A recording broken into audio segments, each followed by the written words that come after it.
நமஸ்காரங்கள்.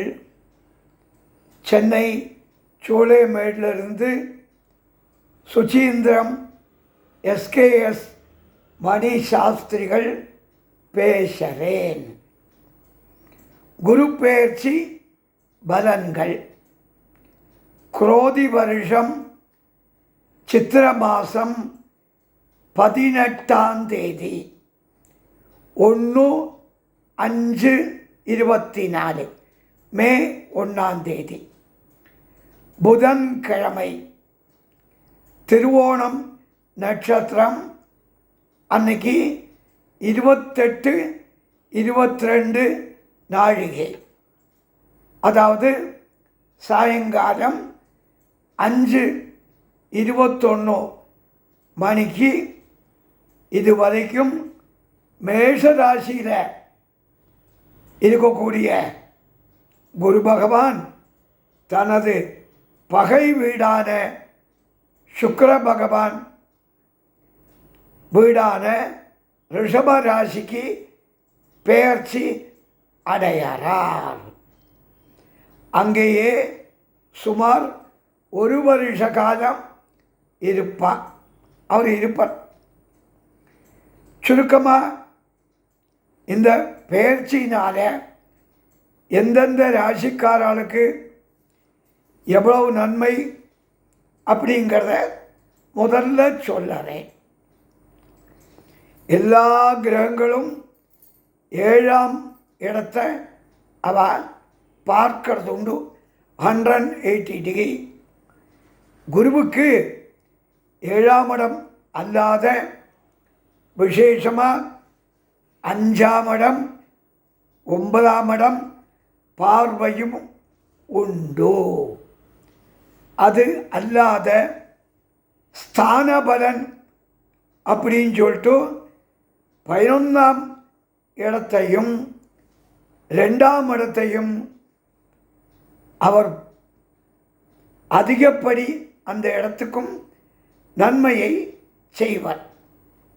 குரு பார்க்க கோடி நன்மை அப்படின்னு சொல்லியிருக்கார். அதன்படி கன்னிராசிக்காரர்களுக்கு, கன்னிராசி 5ஆம் இடமான பூர்வ புண்ணியம் புத்திரஸ்தானத்திற்கு குரு பார்வையும் 85% மேல் அதிகப்படி யோகத்தையும் செய்ய போகிறார். கன்னியாராசிக்காரர்களுக்கு விசேஷ யோகம். அடுத்தது விருச்சிக ராசிக்காரர்களுக்கு கலத்திரஸ்தானம், சரீரம் பீடை அந்த மாதிரி ஸ்தானம், 7ஆம் பாவத்தை குரு பார்த்து 85% மேலும் அதிகப்படி அவர் நன்மையை செய்ய போகிறார். அப்புறம் மகர ராசிக்காரர்களுக்கு பாக்கியஸ்தானம், பிதுஸ்தானம் அதை 9வது பார்வையாக பார்த்து 90%க்கு 90% மேலும் அதிகப்படி நன்மையை செய்ய போகிறார். அதல்லாத ஸ்தான பார்வைகள் சொன்னேன்.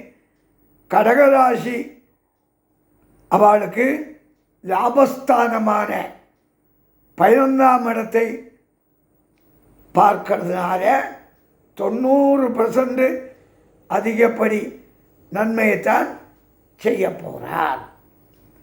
மேஷராசிக்காரர்களுக்கு குடும்பஸ்தானமான 2ஆம் இடத்தை ஸ்தான பலத்தால் 85%க்கு மேலும் அதிகப்படி நன்மையை செய்ய போகிறார். அப்படியாக குரு பகவான் ஒரு 5 பேருக்கு, 5 ராசிக்கு நன்மை. யாரெல்லாம் கேட்டீங்கன்னால் கன்னியா ராசி 85, விருச்சிகம் 85, மகரம் 90, கடகம் 90, மேஷம் 85% அதிகப்படியாக நன்மையை செய்ய போகிறா. கஷ்டங்கள் குறைவு. அதனால் மேஷம், கடகம், கன்னி, விருச்சிகம், மகர ராசிக்காரா தாராளம் சந்தோஷப்படலாம். இப்போ பரிகாரம் பிரார்த்தனை பண்ண வேண்டிய ராசிக்காரா யார் அப்படின்னு பார்த்தோமானால் மீன ராசிக்காரர்களுக்கு மீனம் சகோதர சகோதரி ஸ்தானமான 3ஆம் இடத்துல இருந்து 35%க்கும் குறைவாகத்தான் நன்மையை செய்வர். கஷ்டங்கள் தான் அதிகம் உண்டு. 3ஆம் இடம் துர்ஸ்தானம், பாபஸ்தானம். அடுத்தாப்புல கும்பராசிக்காரர்களுக்கு 4ஆம் இடமான சுகஸ்தானம், பாக்யஸ்தானம், தாயார் ஸ்தானம். அங்கே அவருடைய பார்வையால் 30%க்கும் குறைவாகத்தான் நன்மைகள் இருக்கும். கஷ்டங்களும் ஜாஸ்தி இருக்கும் கும்பராசிக்கு. அடுத்தாப்புல தனுர் ராசிக்காரர்களுக்கு 6ஆம் இடமான சத்ரு ரோகம் ஸ்தானத்தில் இருந்து 25%க்கும் குறைவாக நன்மையும் மேலும் கஷ்டங்கள் தான் தனுர் ராசிக்கு உண்டு. அடுத்தாப்புல துலா ராசிக்காரர்களுக்கு ஆயுள்ஸ்தானமான, பாபஸ்தானமான, துர்ஸ்தானமான 8ஆம் இடத்துக்கு விபத்து வியாதி தொடங்கின ஸ்தானத்துக்கு 25%க்கும் குறைவாகத்தான் நன்மையை செய்வர். ரொம்ப அதிகப்படியான கஷ்டங்கள் ஏற்படலாம்.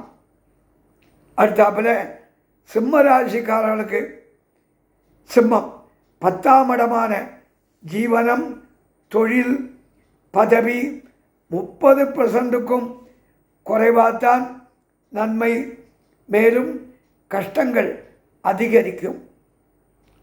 அப்புறம் மிதுன ராசிக்காரர்களுக்கு மிதுனம் 12ஆம் இடமான விரயஸ்தானம், பாபஸ்தானம், துர்ஸ்தானத்துக்கு 25%க்கும் குறைவாக நன்மையும் மேலும் கஷ்டங்களும் தான் உண்டு. அடுத்தாப்புல ரிஷப ராசிக்காரர்களுக்கு ரிஷபம் ஜீவனஸ்தானம், ஜென்ம ஸ்தானத்தில் குரு உட்கார்ந்துட்டு 20%க்கும் குறைவாக நன்மையும் கஷ்டங்களும் தான் அதிகம் ஏற்படும். அப்போது அதன்படி யார் யார் பரிகாரம் பிரார்த்தனை பண்ணணும் அப்படின்னால் துலாம் 8ஆம் இடம், தனுர் 6, இவா கண்டிப்பாக சர்வ ஜாக்கிரதையாக இருக்கணும், பிரார்த்தனை பரிகாரம் பண்ணணும். மீனம் மிதுனம் ராசிக்காரா கண்டிப்பாக பிரார்த்தனை பரிகாரம். மீனம் 3ஆம் இடம், மிதுனம் 12, பாபஸ்தானம் பரிகாரம் பண்ணிக்கணும். இது அல்லாத கும்பம், சிம்மம், ரிஷபம் இவா 3 பேரும் கும்பம், சிம்மம், ரிஷபம் அவளுக்கும் கஷ்டங்கள் இருக்குது, ரொம்ப நன்மை இல்லை. விடாத அவளும் பரிகாரம் பிரார்த்தனை பண்ணிக்கணும். என்ன பரிகாரம்? ஒன்றும் இல்லை. குரு காயத்ரி தட்சிணாமூர்த்தி வழிபாடு. வியாழக்கிழமை தோறும் நவகிரகங்களை 9 சுற்றி குரு பகவான் காலில் விழுந்துடணும். Surrendered at your feet. எப்பெல்லாம் பாக்கியம் கிடைக்குமோ ஆலங்குடி அந்த மாதிரி விசேஷமான குருக்ஷேத்திரங்கள் அந்த இடத்துக்கு போகும்போது அந்த கோவில்களுக்கு போய் பிரார்த்தனை பரிகாரம் பண்ணுங்கோ. வேறு ஒன்றும் வேண்டாம். குருவுடைய அனுகிரகம் இருந்தால் தான் ஒருத்தருக்கு வாழ்க்கை நன்னா இருக்கும். எல்லாரும் அந்த வேயுரு தோழி பங்கன் அப்படின்னு ஒரு தமிழில் நவக்கிரகங்களுக்கு ஸ்லோகன் சொல்லியிருக்கா. அதை விடாத பிரார்த்தனை பண்ணுவாங்கோ. தனிப்பட்ட முறையில் அவாவா நட்சத்திரம் ராசி பலாபலன் தெரிஞ்சுக்கணுமானால் என்ன ஃபோனில் கூப்பிட்டு கேட்டுக்குங்கோ, சொல்லித்தரேன். நேரில் வரணும் அவசியமில்லை. எல்லாருக்கும் என்னுடைய ஆசீர்வாதங்கள் க்ஷேமமாக இருக்கணும். நமஸ்காரம்.